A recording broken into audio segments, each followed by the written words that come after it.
जय हिंद दोस्तों। Welcome to study sphere. हम लोग धार्मिक आंदोलन के बारे में डिस्कशन कर रहे थे, तो इस सेशन को हम आज के लेक्चर में और आगे बढ़ाएंगे। कुछ को 93 क्वेश्चन तक हम लोग देख चुके हैं और इसके बाद से हम लोग आगे कंटिन्यू करते हैं इसको। तो आज का हमारा पहला क्वेश्चन होगा, जैन धर्म को अंतिम राजकीय संरक्षण किस वंश के शासक ने दिया था? तो जैन वंश को अंतिम रूप से राजकीय संरक्षण दिया कौन? गुजरात के चालुक्य ने। जैन धर्म को अंतिम रूप से राजकीय संरक्षण दिया था कौन? गुजरात के चालुक्य वंश के शासक ने जैन धर्म को अंतिम रूप से राजकीय संरक्षण दिया गुजरात के चालुक्यों ने। अगला है सूची 1 को सूची 2 के साथ सम्मिलित करें।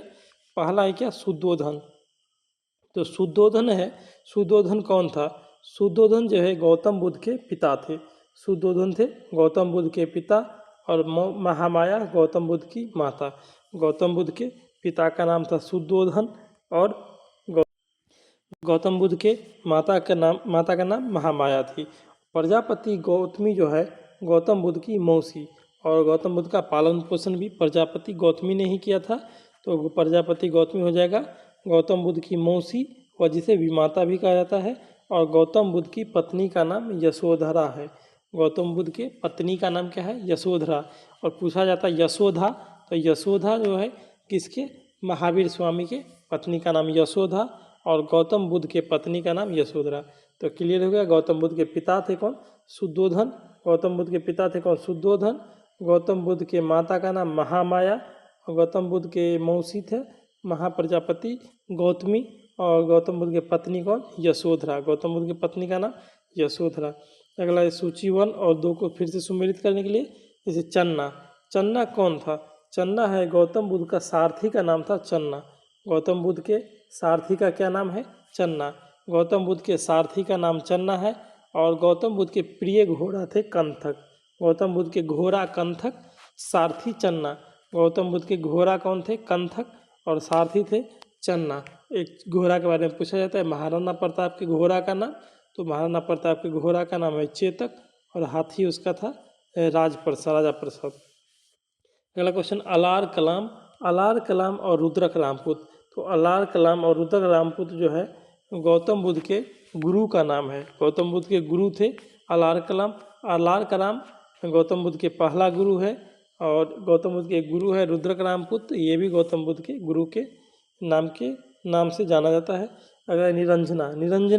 निरंजना नदी के तट पर ही गौतम बुद्ध को ज्ञान का प्राप्ति हुआ था।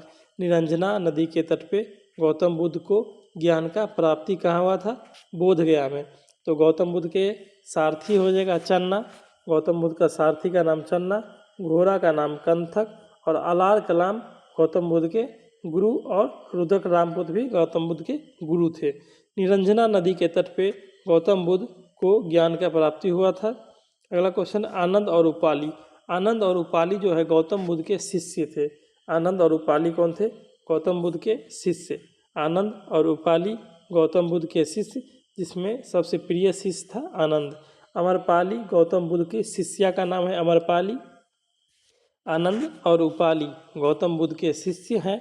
अमरपाली जो है वह गौतम बुद्ध के शिष्या का नाम है सुजाता। सुजाता जो है कठिन तपस्या के बाद गौतम बुद्ध को भोजन करा रहा था। कौन? सुजाता। सुजाता गौतम बुद्ध जब कठिन तपस्या कर रहे थे उसके बाद गौतम बुद्ध को भोजन कौन कराया था? सुजाता ने। गौतम बुद्ध को कठिन तपस्या के बाद भोजन कराने वाली कन्या कौन? सुजाता। और चुंद। चुंद जो है पावा की सुनार थी। चुंद पावा का सुनार है, जिसके द्वारा अर्पित भोजन के कारण बुद्ध की मृत्यु हुआ। गौतम बुद्ध का मृत्यु हुआ था, उस गौतम बुद्ध को भोजन कराया था कौन? चुंद ने। गौतम बुद्ध को भोजन कराया था चुंद, और इन्हीं के द्वारा भोजन कराने के बाद गौतम बुद्ध की मृत्यु हो गया था। जैसे राहुल। राहुल कौन है? उसका कौन सुमेलित नहीं था। राहुल जो है गौतम बुद्ध के पुत्र का नाम है। राहुल गौतम बुद्ध का क्या है? पुत्र। गौतम बुद्ध के पुत्र का नाम राहुल। पत्नी का नाम क्या था? पत्नी का नाम था यशोधरा। आनंद और उपाली गौतम बुद्ध के शिष्य थे। अमरपाली गौतम बुद्ध के शिष्या है। सुजाता गौतम बुद्ध को कठिन तपस्या के बाद भोजन कराने वाली कन्या सुजाता, और चुंद के द्वारा भोजन करने के बाद गौतम बुद्ध को मृत्यु हो गया था। राहुल गौतम बुद्ध का पुत्र का नाम है। महात्मा बुद्ध किस क्षत्रिय कुल के थे? तो महात्मा बुद्ध जो है वह शाक्य कुल के थे। महात्मा बुद्ध किस कुल के थे? शाक्य कुल के। और महावीर स्वामी थे यात्रिक कुल के। महावीर स्वामी यात्रिक कुल के और गौतम बुद्ध शाक्य कुल के। गौतम बुद्ध थे शाक्य कुल के और महावीर स्वामी थे किस कुल के? यात्रिक कुल के। अगला कौन सुमेलित नहीं है? जैसे गौतम जो है क्या है? तो बुद्ध के गोत्र नाम, बुद्ध के गोत्र का नाम क्या? गोत्र नाम क्या है? गौतम। और गौतम बुद्ध का गोत्र नाम क्या है? गौतम। सिद्धार्थ गौतम बुद्ध के बचपन का नाम है। सिद्धार्थ गौतम बुद्ध के बचपन का नाम क्या है? सिद्धार्थ गौतम बुद्ध के बचपन का नाम सिद्धार्थ। बुद्ध को संबोधि प्राप्ति के बाद इसका नाम क्या पड़ा था? बुद्ध। सिद्धार्थ को जब ज्ञान का प्राप्ति हो गया था निरंजना नदी के तट पे, तब उनका नाम हो गया था क्या? बुद्ध। जब ज्ञान की प्राप्ति हो गया तो उन्हें लोग बुद्ध के नाम से जानने लगा था। सूची 1 को 2 के साथ सुमेलित करने के लिए बोला है। तो महाभिनिष्क्रमण बौद्ध धर्म में गृह त्याग, जैसे कोई घर छोड़ देता है तो गृह त्याग की घटना को ही बौद्ध धर्म में क्या कहा गया? महाभिनिष्क्रमण। तो बौद्ध धर्म में गृह त्याग की घटना को महाभिनिष्क्रमण कहा गया। बौद्ध धर्म में गृह त्याग की घटना को क्या कहा गया है? महाभिनिष्क्रमण कहा गया। संबोधि जो थे ज्ञान प्राप्ति की घटना। संबोधि क्या था? तो संबोधि था ज्ञान प्राप्ति की घटना को कहा गया है संबोधि। ज्ञान प्राप्ति की घटना को क्या कहा गया? संबोधि। धर्म चक्र परिवर्तन जो है, गौतम बुद्ध ने पहला उपदेश ज्ञान प्राप्ति होने के बाद गौतम बुद्ध ने पहला उपदेश दिया था कहाँ? सारनाथ में। ज्ञान प्राप्ति के बाद गौतम बुद्ध ने पहला उपदेश कहाँ दिया था? सारनाथ में। और यही पहला उपदेश को ही धर्म चक्र परिवर्तन कहा गया है। बौद्ध धर्म में ज्ञान प्राप्ति के बाद गौतम बुद्ध ने पहला उपदेश दिया सारनाथ में, और बौद्ध धर्म में जो उपदेश दिया जाता है उसी को धर्म चक्र परिवर्तन कहा गया है। महान परिनिर्वाण होता था बौद्ध धर्म में। मृत्यु की घटना को महापरिनिर्वाण कहा गया। मृत्यु की घटना को क्या कहा गया? महापरिनिर्वाण कहा गया। मृत्यु की घटना को क्या कहा गया है? महापरिनिर्वाण किया गया। धर्म चक्र परिवर्तन पूछा जाता है बार बार। सारनाथ में जो पहला उपदेश दिया था उसे धर्म चक्र परिवर्तन कहा गया। और संबोधि होता था ज्ञान प्राप्ति की घटना को संबोधि कहा गया। अगला क्वेश्चन है, बुद्ध में वैराग्य की भावना जो है किन 4 दृश्य के कारण बलवती हुआ? तो गौतम बुद्ध में वैराग्य की भावना उत्पन्न हो गया था। वैराग्य की भावना क्यों उत्पन्न हुआ था? तो जब वो एक बार महल से बाहर निकले तो उसने क्या देखा? एक बूढ़ा व्यक्ति को देखा था। बूढ़ा व्यक्ति को देखा, उसके बाद रोगी को देखा, उसके बाद एक मरा हुआ लाश देखा और एक सन्यासी को देखा। जब गौतम बुद्ध अपने महल से बाहर निकले तो क्या देखा था? सबसे पहले बूढ़ा व्यक्ति, उसके बाद रोगी और लाश और अंत में सन्यासी को देखा। यही चारों को देखने के बाद गौतम बुद्ध को वैराग्य की भावना उत्पत्ति हो गया था। तो बुद्ध में वैराग्य की भावना किन 4 दृश्य के कारण बलवती हुआ था? बूढ़ा व्यक्ति, रोगी, लाश और सन्यासी को देखें। बुद्ध ने सर्वाधिक उपदेश कहाँ दिया था? बुद्ध ने सर्वाधिक उपदेश दिया था श्रावस्ती में। सबसे अधिक उपदेश गौतम बुद्ध कहाँ दिया है? श्रावस्ती में। पूछा जाता है गौतम बुद्ध ने पहला उपदेश कहाँ दिया? सारनाथ में। गौतम बुद्ध के उपदेश को धर्म चक्र परिवर्तन कहा गया है। और बुद्ध ने सर्वाधिक उपदेश दिया है श्रावस्ती में। सर्वाधिक उपदेश कहाँ दिया है? श्रावस्ती में। बुद्ध चरित, जिसे बौद्धों का रामायण कहा जाता है, बुद्ध चरित जो पुस्तक है जिसे बौद्धों का रामायण कहा जाता है, इसका रचना किसने किया था? अश्वघोष। बुद्ध चरित का रचना अश्वघोष ने किया है। बुद्ध चरित का रचना किसने किया है? अश्वघोष। बुद्ध चरित को बौद्ध का रामायण कहा जाता है। अश्वघोष जो है चौथा बौद्ध संहिता हुआ था, उसमें बौद्ध संहिता चौथा का उपाध्यक्ष बना था। कौन? अश्वघोष। चौथा बौद्ध संहिता कहाँ हुआ है? कश्मीर के कुंडल वन में, जिसके अध्यक्ष थे वसुमित्र और उपाध्यक्ष कौन थे? अश्वघोष। चौथा बौद्ध संहिता कश्मीर के कुंडल वन में हुआ है, जिसके अध्यक्ष थे वसुमित्र और उपाध्यक्ष थे अश्वघोष। बुद्ध चरित की रचना किसने किया है? अश्वघोष ने किया है, जिसे बौद्धों का रामायण कहा जाता है। महाविभास शास्त्र, महाविभास शास्त्र के रचयिता वसुमित्र। महाविभास शास्त्र के रचयिता कौन है? वसुमित्र। महाविभास शास्त्र के रचयिता थे कौन? वसुमित्र। और वसुमित्र चौथा बौद्ध संगीति हुआ था कश्मीर के कुंडलवन में, उसका अध्यक्षता भी किया था कौन? वसुमित्र।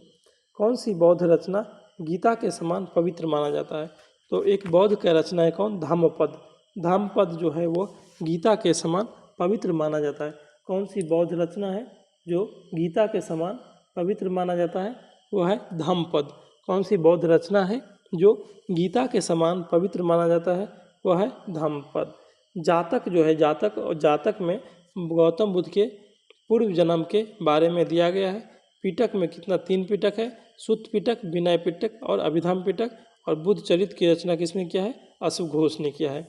बौद्ध धर्म में भावी बोधिसत्व या भविष्य के बोधिसत्व किसे माना गया? तो बौद्ध धर्म में भविष्य के बोधिसत्व माना गया है मैत्रेय को। बौद्ध धर्म में भविष्य के बोधिसत्व किसे माना गया है? मैत्रेय को। बौद्ध धर्म में भविष्य का बोधिसत्व माना गया है किसे? मैत्रेय को। किसके समय में बौद्ध धर्म स्पष्टतः 2 स्वतंत्र संप्रदाय हीनयान और महायान में विभाजित हुआ था? तो बौद्ध धर्म जो है 2 भाग में बट गया था, हीनयान और महायान। बौद्ध धर्म 2 भाग में बटा था, हीनयान और महायान में। किसके समय? जब चौथा बौद्ध संगीति हुआ था। जब चौथा बौद्ध संगीति हुआ था कहाँ? कश्मीर के कुंडलवन में, जिसके अध्यक्ष थे कौन? वसुमित्र, और उपाध्यक्ष थे अश्वघोष। चौथा बौद्ध संगीति में ही बौद्ध धर्म हीनयान और महायान में बट गया। चौथा बौद्ध संगीति में शासक था कौन? कनिष्क। कनिष्क के समय चौथा बौद्ध संगीति हुआ था, और चौथा बौद्ध संगीति में बौद्ध धर्म 2 भाग में बटा था, पहला हीनयान और दूसरा महायान। पहला हीनयान और दूसरा महायान। अगला योगाचार या विज्ञानवाद। योगाचार या विज्ञानवाद के प्रतिपादक कौन थे? तो योगाचार या विज्ञानवाद के प्रतिपादक थे कौन? मैत्रेयनाथ। योगाचार या विज्ञानवाद के प्रतिपादक कौन थे? मैत्रेयनाथ। योगाचार या विज्ञानवाद के प्रतिपादक थे कौन? मैत्रेयनाथ। याद रखिए, योगाचार या विज्ञानवाद के प्रतिपादक मैत्रेयनाथ। अगला है वज्रपाणी। वज्रपाणी किसे कहा जाता था? तो वह इंद्र के समान जो देवता होते थे उसे वज्रपाणी कहा गया। इंद्र के समान देवता को किसे? वज्रपाणी। इंद्र के समान देवता को वज्रपाणी, और पद्मपाणी अवलोकितेश्वर को पद्मपाणी। अवलोकितेश्वर को पद्मपाणी। इंद्र के समान देवता को वज्रपाणी। मंजूश्री जो है बुद्धि को प्रखर करने वाला मंजूश्री। बुद्धि को प्रखर करने वाला कौन था? मंजूश्री। और अमिताभ स्वर्ग के देवता थे। अमिताभ क्या थे? तो स्वर्ग के देवता। वज्रपाणी इंद्र के समान थे। पद्मपाणी अवलोकितेश्वर को पद्मपाणी कहा गया। मंजूश्री बुद्धि को प्रखर करने वाला। मंजूश्री क्या था? तो बुद्धि को प्रखर करने वाला। और अमिताभ थे स्वर्ग के देवता। अमिताभ क्या थे? तो स्वर्ग के देवता। भारत में दक्षिण की ओर के देश में बौद्ध धर्म का कौन सा संप्रदाय प्रचलित हुआ? तो भारत से दक्षिण जो है हीनयान का प्रचलन हुआ था। भारत से दक्षिण के देश में हीनयान, और भारत से उत्तर के देश में महायान। भारत से बौद्ध धर्म 2 भाग में बट गया था, हीनयान और महायान। चौथा बौद्ध संगीति जो कश्मीर में कनिष्क के समय में हुआ था, उसमें 2 धर्म भाग में बटा था, हीनयान और महायान। हीनयान जो है भारत के दक्षिण भाग में प्रचलित हुआ था। हीनयान भारत के दक्षिण भाग में प्रचलित हुआ था, और महायान भारत के उत्तर भाग में प्रचलित हुआ था। हीनयान भारत के दक्षिण भाग में प्रचलित हुआ था, और महायान भारत के उत्तर भाग में प्रचलित हुआ है। अगला है बौद्ध धर्म का मूल आधार क्या है? तो बौद्ध धर्म का मूल आधार है 4 आर्य सत्य। बौद्ध धर्म का मूल आधार क्या है? 4 आर्य सत्य। बौद्ध धर्म का मूल आधार क्या है? तो 4 आर्य सत्य जो दिया गया है वही बौद्ध धर्म का मूल आधार है। बौद्ध धर्म में त्रिरत्न का मतलब क्या होता है? तो बुद्ध, धम्म और संघ। बुद्ध, धम्म और संघ जो है यही बौद्ध धर्म में त्रिरत्न है। बौद्धों का त्रिरत्न कहा जाता है बुद्ध, धम्म और संघ को। बौद्धों का त्रिरत्न बुद्ध, धम्म और संघ को। डी ऑप्शन में सुत्त पिटक, विनय पिटक और अभिधम्म पिटक। ये क्या है? तीनों पिटक बुद्ध के बारे में है। इसमें सुत्त पिटक और विनय पिटक की रचना जो है प्रथम बौद्ध संहिता में हुआ है और अभिधम्म पिटक की रचना तृतीय बौद्ध संहिता में हुआ। ये भी याद रखिए। सूत पिटक और विनय पिटक की रचना कब हुआ है? तो प्रथम बौद्ध संहिता में, और अभिधम्म पिटक की रचना तृतीय बौद्ध संहिता में हुआ है। सूत पिटक की रचना आनंद ने किया, विनय पिटक की रचना उपाली ने किया और अभिधम्म पिटक की रचना मोगली पुत्तिस ने किया। सूत पिटक और विनय पिटक की रचना प्रथम बौद्ध संहिता में हुआ। सूत पिटक की रचना आनंद ने किया, विनय पिटक की रचना उपाली ने किया और अभिधम्म पिटक की रचना हुआ है तीसरा बौद्ध संहिता में, और अभिधम्म पिटक की रचना किसने किया है? मोगली पुत्तिस ने किया है। अगला है, भारत को बौद्ध धर्म को भारत में अंतिम राजकीय संरक्षण किस वंश के शासक ने दिया? तो बंगाल के पाल शासक। बंगाल के पाल शासक ने भारत में बौद्ध धर्म को अंतिम रूप से राजकीय संरक्षण दिया था। भारत में बौद्ध धर्म को अंतिम रूप से राजकीय संरक्षण दिया था बंगाल के पाल शासक ने। बौद्ध धर्म को भारत में अंतिम रूप से राजकीय संरक्षण कौन दिया था? बंगाल के पाल शासक। याद रखिएगा, बौद्ध धर्म को भारत में अंतिम रूप से राजकीय संरक्षण दिया बंगाल के पाल शासक। अगला क्वेश्चन है, बौद्ध शिक्षा केंद्र और उसके संस्थापक। बौद्ध शिक्षा केंद्र सबसे पहले नाम आता है नालंदा विश्वविद्यालय। तो नालंदा विश्वविद्यालय की स्थापना किसने किया था? नालंदा विश्वविद्यालय की स्थापना किया था गुप्त वंश के शासक कुमारगुप्त प्रथम। कुमारगुप्त प्रथम ने नालंदा विश्वविद्यालय की स्थापना किया है। नालंदा विश्वविद्यालय की स्थापना गुप्त वंश के शासक कुमारगुप्त प्रथम ने किया और नालंदा विश्वविद्यालय पे आक्रमण किया था सबसे पहले बख्तियार खिलजी ने। उदंतपुरी विश्वविद्यालय की स्थापना पाल वंश के शासक गोपाल ने किया। उदंतपुरी और विक्रमशिला दोनों पाल वंश के शासक ने ही किया है। उदंतपुरी विश्वविद्यालय की स्थापना किया पाल वंश के संस्थापक गोपाल, और विक्रमशिला विश्वविद्यालय की स्थापना पाल वंश के शासक धर्मपाल ने किया। नालंदा विश्वविद्यालय की स्थापना कुमारगुप्त प्रथम ने किया है। उदंतपुरी विश्वविद्यालय की स्थापना पाल वंश के संस्थापक गोपाल और विक्रमशिला विश्वविद्यालय की स्थापना पाल वंश के शासक धर्मपाल ने। वल्लभी विश्वविद्यालय कहाँ है? गुजरात में। वल्लभी कहाँ है? गुजरात में। और वल्लभी विश्वविद्यालय के संस्थापक थे कौन? मैत्रेय वंश के शासक भट्टारक। मैत्रेय वंश के संस्थापक भट्टारक वल्लभी विश्वविद्यालय के संस्थापक थे। नालंदा विश्वविद्यालय का हो जाएगा कुमारगुप्त प्रथम, उदंतपुरी विश्वविद्यालय का गोपाल, विक्रमशिला विश्वविद्यालय का धर्मपाल और वल्लभी विश्वविद्यालय का मैत्रेय वंश के संस्थापक कौन थे? भट्टारक। अगला है अनेकांतवाद। अनेकांतवाद निम्नलिखित में से किसका कोर या केंद्रीय सिद्धांत है? तो अनेकांतवाद जो है जैन मत का सिद्धांत है। अनेकांतवाद किस मत का है? तो जैन मत का। अनेकांतवाद जैन मत का केंद्रीय सिद्धांत है। अनेकांतवाद जैन मत का केंद्रीय सिद्धांत है। महान धार्मिक घटना कौन सा घटना है? महामस्तभिषेक। महामस्तभिषेक जो है निम्नलिखित में से किससे संबंधित है और किसके लिए किया जाता है? महामस्तभिषेक जो है बाहुबली के लिए किया जाता है। महामस्तभिषेक किसके लिए किया जाता है? बाहुबली के लिए। महामस्तभिषेक किया जाता है किसके लिए? बाहुबली के लिए। महामस्तभिषेक किसके लिए? बाहुबली के लिए। अगला है कि जैनियों का विश्वास है कि जैन मत 24 तीर्थंकर की शिक्षाओं का परिणाम है। जैन धर्म को मानने वाले को जैनी कहा जाता है और उनका विश्वास है कि जैन मत जो है 24 तीर्थंकर हुए उनके शिक्षा का परिणाम है। इस कथन के आलोक में निम्नलिखित में से कौन सा एक वर्धमान महावीर के विषय में सही है? तो वर्धमान या महावीर जैन धर्म के 24वें तीर्थंकर थे। ऑप्शन ए में क्या? वे पहले तीर्थंकर और जैन मत के संस्थापक थे। ये गलत है। जैन मत का पहला तीर्थंकर कौन था? ऋषभदेव। जैन मत का पहला तीर्थंकर ऋषभदेव, वही जैन धर्म के संस्थापक थे। ये गलत हो जाएगा। तो वे 23वें तीर्थंकर कहा गया है। महावीर स्वामी के बारे में कहा है कि वे 23वें तीर्थंकर, ये भी गलत है। 23वां तीर्थंकर था कौन? पार्श्वनाथ। 23वां तीर्थंकर हुए हैं कौन? पार्श्वनाथ। अगला है वे अंतिम और 24वें तीर्थंकर है।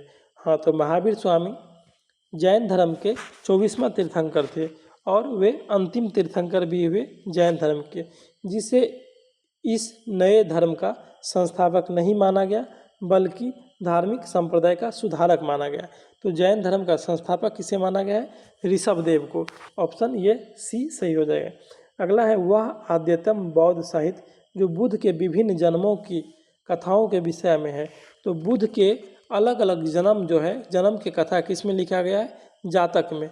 बुद्ध के अलग अलग जन्म की कथा लिखा गया किसमें? जातक में।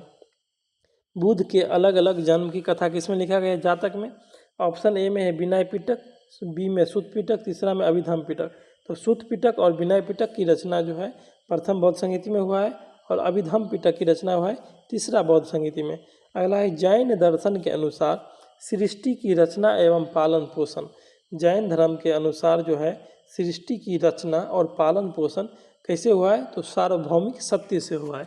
जैन धर्म के अनुसार कहा गया है कि सृष्टि की रचना और पालन पोषण किससे हुआ है? सार्वभौमिक सत्य से हुआ है। जैन धर्म के अनुसार पृथ्वी की रचना और पालन पोषण सार्वभौमिक सत्य से हुआ है।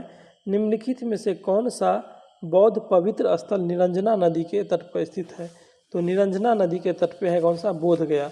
बोध गया निरंजना नदी के तट पे स्थित है और बोध निरंजना नदी के तट पे ही बोध गया में गौतम बुद्ध को ज्ञान का प्राप्ति हुआ था।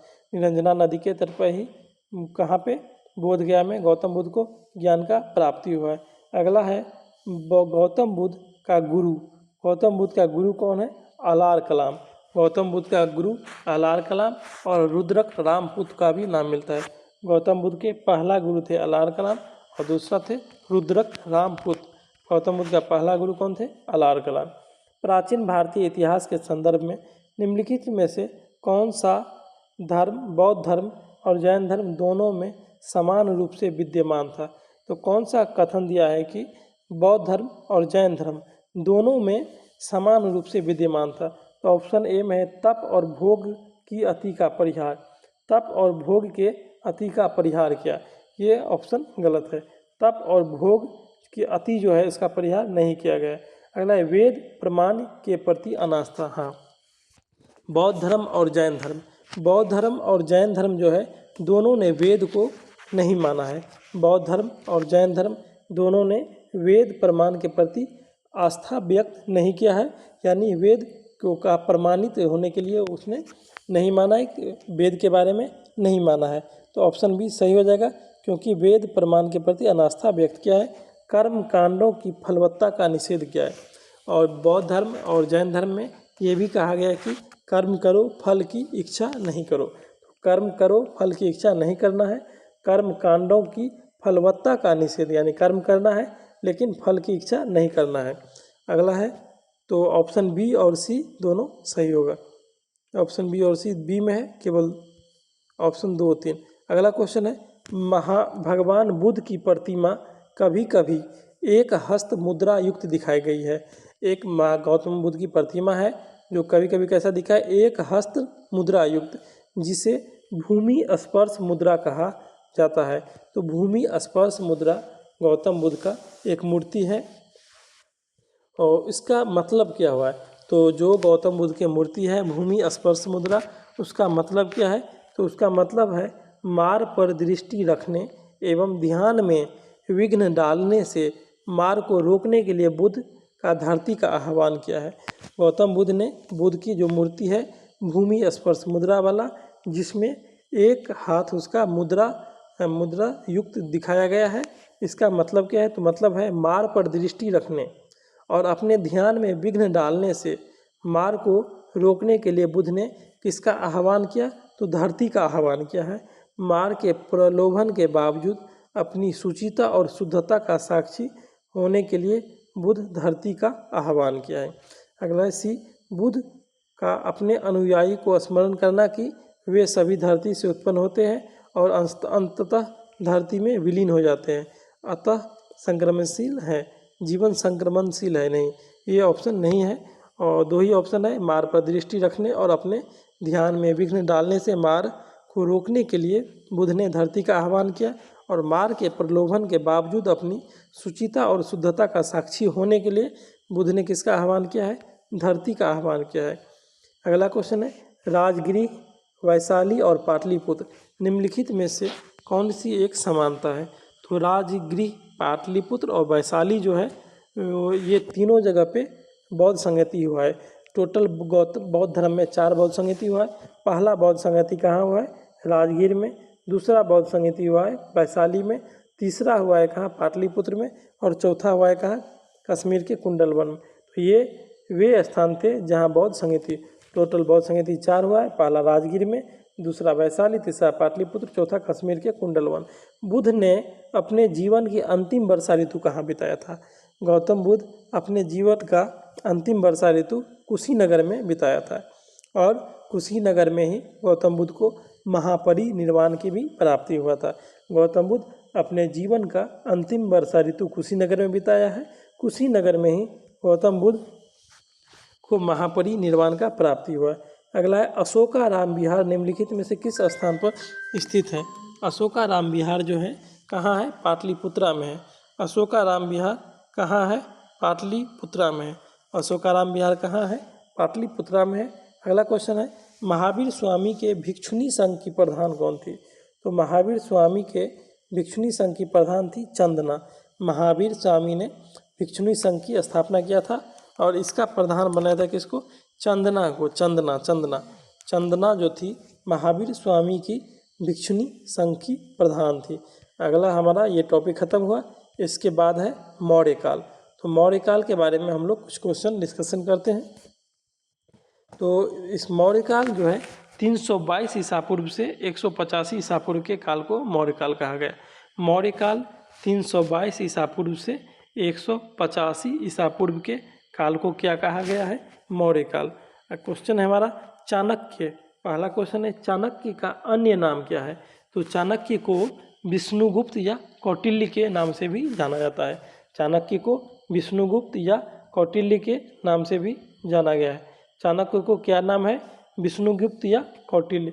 निम्नलिखित में से किसकी तुलना मैकियावेली के प्रिंस से किया जाता है? तो मैकियावेली जो है, मैकियावेली का प्रिंस जो है, इसका तुलना किया जाता है कौटिल्य के अर्थशास्त्र से। विष्णुगुप्त या चाणक्य या कौटिल्य ने पुस्तक की रचना किया है अर्थशास्त्र। तो अर्थशास्त्र का तुलना जो है मैकियावेली के प्रिंस से किया जाता है। अर्थशास्त्र की तुलना मैकियावेली के प्रिंस से किया जाता है। अगला है वह शासक कौन था जिसने राज सिंहासन पर बैठने के लिए अपने भाई सुसीम की हत्या किया था? तो राज सिंहासन पर बैठने के लिए अपने भाई सुसीम का हत्या किया था कौन? अशोक। अशोक राज सिंहासन पर बैठने के लिए अपने भाई सुसीम का हत्या किया था। अशोक जो थे राज सिंहासन पर बैठने के लिए अपने भाई सुसीम का हत्या किया था। ऑप्शन बी में है अजातशत्रु। तो इसके बारे में बताया है अजातशत्रु शासन पर बैठने के लिए अपने पिता बिंबिसार का हत्या किया था और अजातशत्रु अपने पिता बिंबिसार का हत्या किया। फिर उसके बाद अजातशत्रु का हत्या किसने कर दिया? इसी के पुत्र उदयन ने किया है। निम्नलिखित में सम्राट अशोक की वह पत्नी कौन थी जिसने उसको प्रभावित किया था? तो सम्राट अशोक की पत्नी जो है कौन है? कारुबाकी। सम्राट अशोक की पत्नी है कारुबाकी जिसने उसको सबसे अधिक प्रभावित किया है। सम्राट अशोक की पत्नी थी कारुबाकी जिसने अशोक को सर्वाधिक क्या किया है? तो प्रभावित किया है सर्वाधिक कारुबाकी ने। अशोक ने अपने सभी अभिलेखों में एक रूपता से किस प्राकृत का प्रयोग किया है? तो अशोक के जितना भी अभिलेख है उसमें प्राकृत का प्रयोग किया गया है। अशोक ने अपने सभी अभिलेख में एक रूपता से किस प्राकृत का प्रयोग किया है? वह अर्धमागधी का प्रयोग किया है। अशोक के सभी अभिलेख में किस प्राकृत भाषा का प्रयोग है? अर्धमागधी का। बिंदुसार ने विद्रोहियों को कुचलने के लिए अशोक को भेजा था कहाँ? तक्षशिला। अशोक के पिता का नाम है बिंदुसार। बिंदुसार अशोक के पिता थे और बिंदुसार ने अशोक को विद्रोही को कुचलने के लिए कहाँ भेजा था? तक्षशिला। बिंदुसार जो थे अशोक को विद्रोही को कुचलने के लिए कहाँ भेजा है? तक्षशिला भेजा है। और अशोक ने अपने भाई सुसीम का हत्या करके राज सिंहासन पर प्राप्त किया था। निम्नलिखित में से वह व्यक्ति कौन है जिसका नाम देवान प्रियदर्शी भी है? तो देवान प्रियदर्शी के नाम से अशोक को जाना जाता है। अशोक देवान प्रियदर्शी का मतलब होता है देवता का प्रिय। अशोक जो है देवता का प्रिय था, इसीलिए अशोक को देवान प्रियदर्शी के नाम से भी जाना गया है। अशोक देवता को प्रिय था, इसीलिए अशोक को देवान प्रियदर्शी के नाम से भी जाना गया है। निम्नलिखित में से प्राचीनतम राजवंश कौन है? तो ये 4 राजवंश दिया है, मौर्य वंश, गुप्त वंश, कुषाण वंश और कण्व वंश। तो इसमें सबसे प्राचीन राजवंश है मौर्य वंश। मगध साम्राज्य पे सबसे पहले स्थापना हुआ था हर्यक वंश, उसके बाद शिशुनाग वंश, उसके बाद नंद वंश, तब मौर्य वंश, उसके बाद हुआ था शुंग वंश, कण्व वंश, सातवाहन वंश। तो मौर्य वंश सबसे प्राचीन वंश है। मौर्य वंश के बाद ये तीनों वंश, गुप्त वंश, कुषाण वंश और कण्व वंश आया है। तो इसमें सबसे प्राचीनतम वंश कौन सा हो जाएगा? मौर्य वंश हो जाएगा। अगला है कौटिल्य या चाणक्य, किसका प्रधानमंत्री था? तो कौटिल्य चाणक्य जो है चंद्रगुप्त मौर्य का प्रधानमंत्री था। कौटिल्य चाणक्य जो है चंद्रगुप्त मौर्य का प्रधानमंत्री था। कौटिल्य ने चंद्रगुप्त मौर्य की सहायता से मगध पे धनानंद को धनानंद को परास्त किया था और नंद वंश के स्थान पे कौन सा वंश स्थापना हुआ था? मौर्य वंश का। विष्णुगुप्त या कौटिल्य या चाणक्य चंद्रगुप्त मौर्य की सहायता से मगध पे नंद वंश के शासक धनानंद को परास्त किया था और नंद वंश के स्थान पे मौर्य वंश का स्थापना किया गया था। कलिंग विजय के उपरांत अशोक महान ने निम्नलिखित किस धर्म को अंगीकार किया था? जब कलिंग युद्ध हुआ था तो कलिंग युद्ध में अशोक ने भारी रक्तपात मचाया। कलिंग युद्ध में अशोक ने भारी रक्तपात मचाया था और कलिंग युद्ध के रक्तपात को देखकर अशोक के मन में विचार आया कि इतना रक्तपात नहीं होना चाहिए और इसीलिए उसने युद्ध को त्याग दिया उसी कलिंग युद्ध के बाद से और बौद्ध धर्म को अपना लिया था। तो कलिंग युद्ध के बाद अशोक महान कौन सा धर्म अपनाया था? बौद्ध धर्म अपनाया था। चंद्रगुप्त के शासन विस्तार में किसने मुख्य रूप से मदद किया था? तो चंद्रगुप्त के शासन विस्तार में मदद किया था कौन? चाणक्य ने। चाणक्य के पुस्तक का नाम क्या है? अर्थशास्त्र। चाणक्य के पुस्तक का क्या नाम है? अर्थशास्त्र। अगला क्वेश्चन है सांची किस कला और मूर्ति कला का निरूपण करता है? वो है बौद्ध। सांची जो है क्वेश्चन है सांची किस कला व मूर्ति कला का निरूपण करता है? तो सांची कला जो है बौद्ध धर्म से संबंधित है। सांची कला कहाँ है? तो मध्य प्रदेश का है, बौद्ध धर्म से संबंधित है। अगला क्वेश्चन है प्राचीन भारत का वह प्रसिद्ध शासक जिसने अपने जीवन के अंतिम दिन में जैन धर्म को अपनाया था। तो अपने जीवन के अंतिम दिन में जैन धर्म को अपनाने वाला शासक था कौन? चंद्रगुप्त मौर्य। चंद्रगुप्त मौर्य अपने जीवन के अंतिम दिन में चंद्रगुप्त मौर्य अपने जीवन के अंतिम दिन में जैन धर्म को अपनाया था और जैन धर्म के विधि से ही कर्नाटक के श्रवणबेलगोला में अपने प्राण को त्यागा था। तो प्राचीन शासक जिसने अपने जीवन के अंतिम दिन में जैन धर्म को अपनाया था कौन हो जाएगा? चंद्रगुप्त मौर्य। मौर्य वंश के संस्थापक चंद्रगुप्त मौर्य। अगला है मौर्य साम्राज्य की स्थापना किसने किया था? मौर्य साम्राज्य की स्थापना किया था चंद्रगुप्त मौर्य ने। मौर्य साम्राज्य की स्थापना किया है चंद्रगुप्त मौर्य।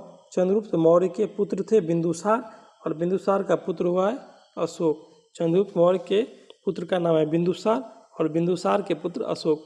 बिंबिसार जो है हर्यक वंश के संस्थापक थे। बिंबिसार हर्यक वंश के संस्थापक है। मौर्य साम्राज्य में प्रचलित मुद्रा का नाम क्या है? तो मौर्य साम्राज्य में जिस मुद्रा का प्रचलन था उसे पन्न कहा गया है। मौर्य साम्राज्य में जिस मुद्रा का प्रचलन हुआ था उसे पन्न कहा गया। मौर्य साम्राज्य में जिस मुद्रा का प्रचलन था उसे क्या कहा गया? पन्न कहा गया। निम्नलिखित में से कौन मौर्य वंश का शासक नहीं है? ऑप्शन दिया अजातशत्रु, चंद्रगुप्त मौर्य, अशोक और बिंदुसार। अजातशत्रु जो है हर्यक वंश के शासक है। हर्यक वंश के संस्थापक थे बिंबिसार। बिंबिसार के पुत्र कौन? अजातशत्रु।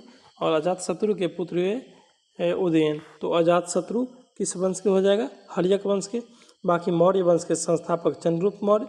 चंद्रगुप्त मौर्य के पुत्र बिंदुसार और बिंदुसार के पुत्र थे कौन? अशोक। ये तीनों मौर्य वंश के शासक। अगला क्वेश्चन निम्नलिखित में से अशोक का उत्तराधिकारी कौन था? तो अशोक का उत्तराधिकारी बना है कौन? कुणाल। अशोक का उत्तराधिकारी कौन बना है? कुणाल। अशोक का उत्तराधिकारी कौन बना? कुणाल बना है। अगला क्वेश्चन मुद्रा राक्षस का लेखक निम्नलिखित में से कौन है? मुद्रा राक्षस के लेखक विशाखादत्त है। मुद्रा राक्षस के लेखक कौन है? विशाखादत्त। मुद्रा राक्षस के लेखक है विशाखादत्त। और मुद्रा राक्षस में चंद्रगुप्त मौर्य के बारे में, चंद्रगुप्त मौर्य के समय में उसके राज दरबार के बारे में बताया गया है। मुद्रा राक्षस के लेखक कौन है? विशाखादत्त। और विशाखा दत्त के जो कौन सा विशाखा दत्त के प्राचीन भारतीय नाटक मुद्रा राक्षस में चंद्रगुप्त मौर्य के समय में राज दरबार के दुर्भिसंधियों के बारे में बताया गया है। मुद्रा राक्षस के लेखक कौन है? विशाखा दत्त। लेकिन मुद्रा राक्षस में पूछता है किसके बारे में दर्शाया गया है? तो चंद्रगुप्त मौर्य के समय में जो राज दरबार में क्या होता था उसके बारे में बताया गया है। अगला क्वेश्चन है मालवा, गुजरात और महाराष्ट्र। मालवा, गुजरात और महाराष्ट्र को किस शासक ने पहली बार जीता? तो पहली बार जीता था कौन? चंद्रगुप्त मौर्य ने। मालवा, गुजरात और महाराष्ट्र को पहली बार जीता है कौन? चंद्रगुप्त मौर्य। मालवा, गुजरात और महाराष्ट्र को पहली बार कौन जीता है? चंद्रगुप्त मौर्य ने जीता है। किसने सहिष्णुता, उदारता और करुणा के त्रिविध आधार पर राजवंश की स्थापना किया? तो सहिष्णुता, उदारता और करुणा, सहिष्णुता और उदारता और करुणा के आधार पर राजवंश की स्थापना किया था अशोक। सहिष्णुता, उदारता और करुणा के आधार पे किस राजवंश की स्थापना कौन किया है? अशोक। निम्नलिखित में से किस शहर में अशोक के शिलालेख नहीं है? ये क्वेश्चन बहुत बार पूछा गया है। अशोक के शिलालेख कहाँ नहीं है? तो अशोक मगध का शासक था, लेकिन अशोक का शिलालेख पाटलिपुत्र में ही नहीं मिला है। अशोक का शिलालेख कहाँ नहीं मिला है?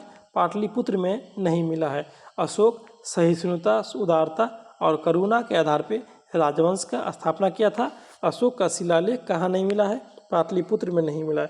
अर्थशास्त्र के लेखक किसके समकालीन था? तो अर्थशास्त्र के लेखक कौन है? विष्णुगुप्त या कौटिल्य या चाणक्य अर्थशास्त्र के लेखक थे। अर्थशास्त्र राजनीतिक से संबंधित है। अर्थशास्त्र पूछा जाता है किससे संबंधित है? राजनीतिक से संबंधित है। और अर्थशास्त्र के लेखक कौन? विष्णुगुप्त। किसके समय में थे? चंद्रगुप्त मौर्य। चंद्रगुप्त मौर्य के प्रधानमंत्री कौन थे?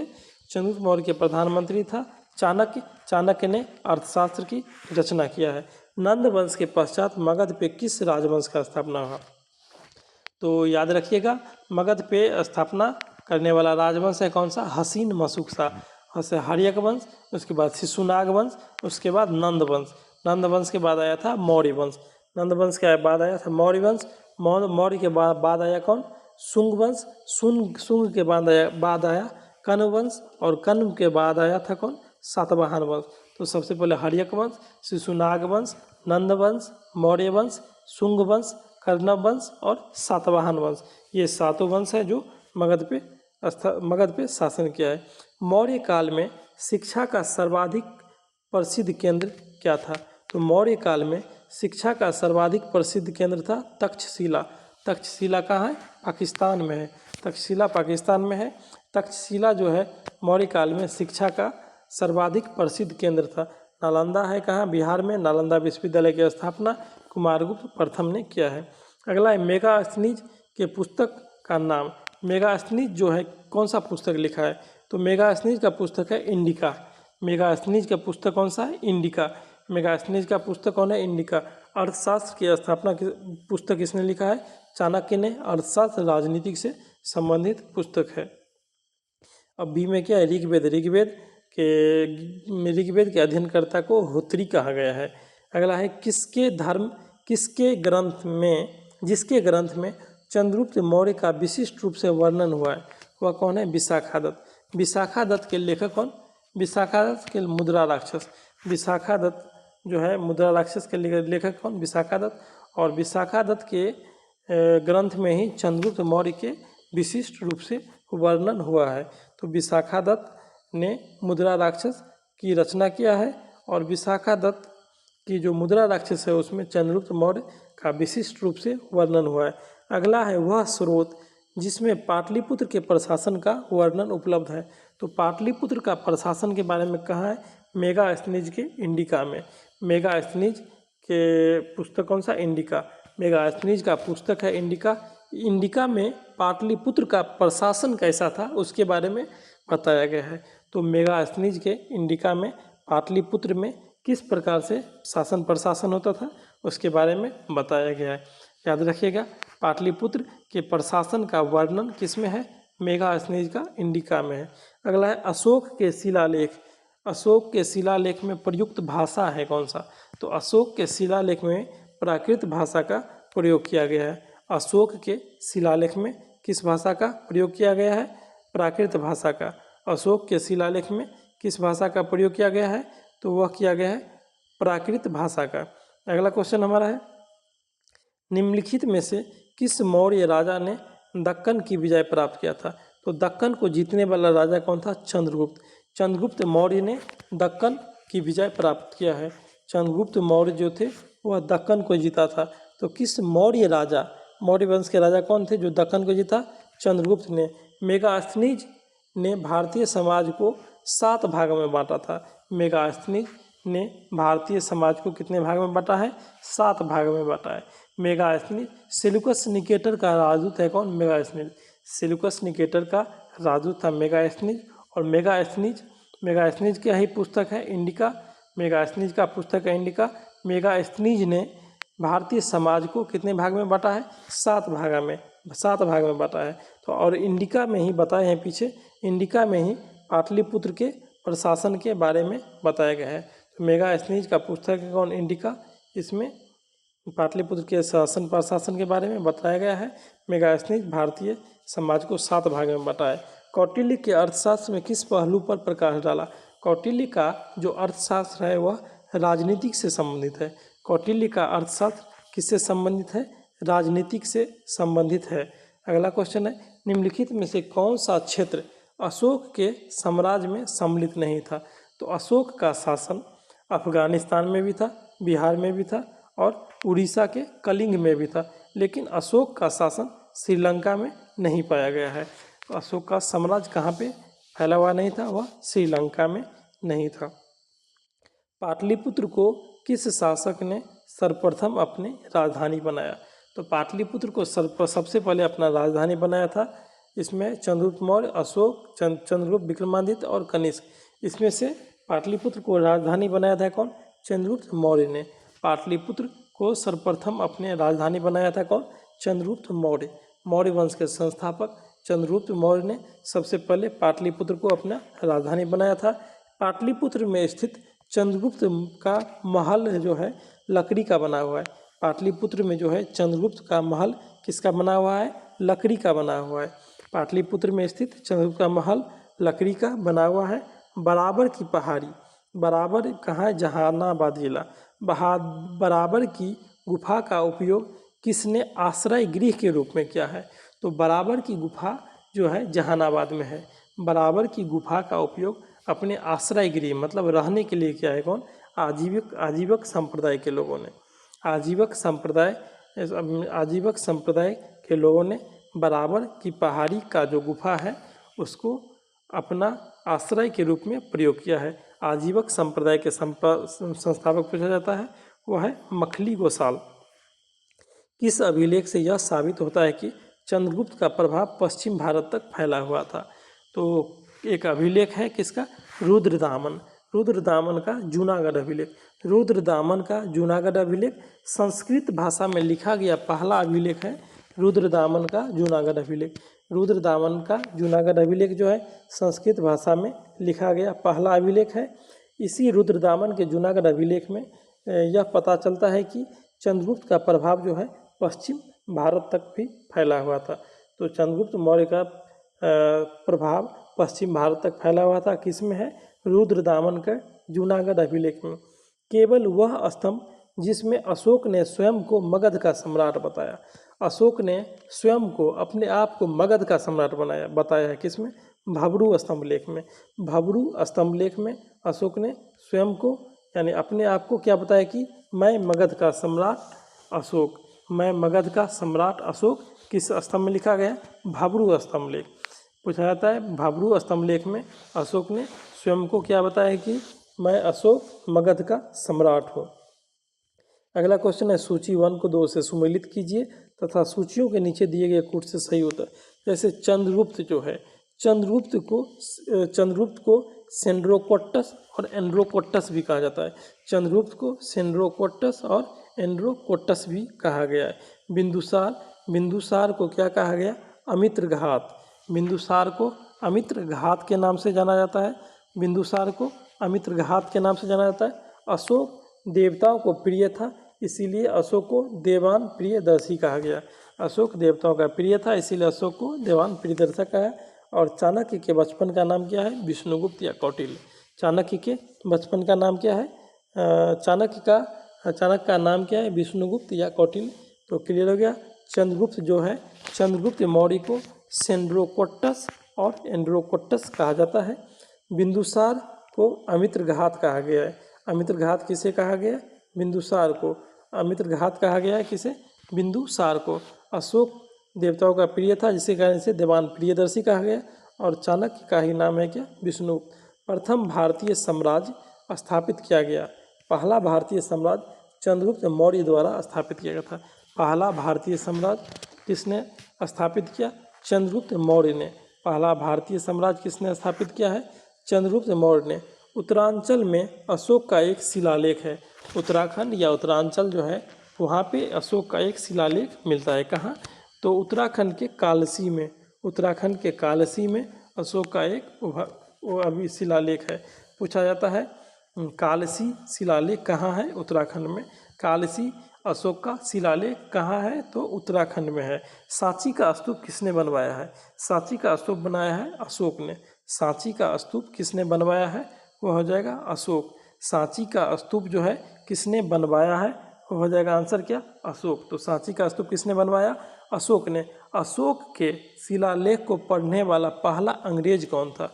तो अशोक का शिलालेख पढ़ा था वो पहला अंग्रेज था जेम्स प्रिंसेप। जेम्स प्रिंसेप 1837 ईस्वी में अशोक को शिलालेख पढ़ा था। अशोक का शिलालेख पढ़ने वाला पहला अंग्रेज कौन था? जेम्स प्रिंसेप था। अशोक का शिलालेख पढ़ने वाला पहला अंग्रेज था कौन? James Prinsep. तो हम लोग मौर्य साम्राज्य के बारे में 43 क्वेश्चन तक देख लिए हैं। इसके बाद हम इससे आगे अगले लेक्चर में देखेंगे।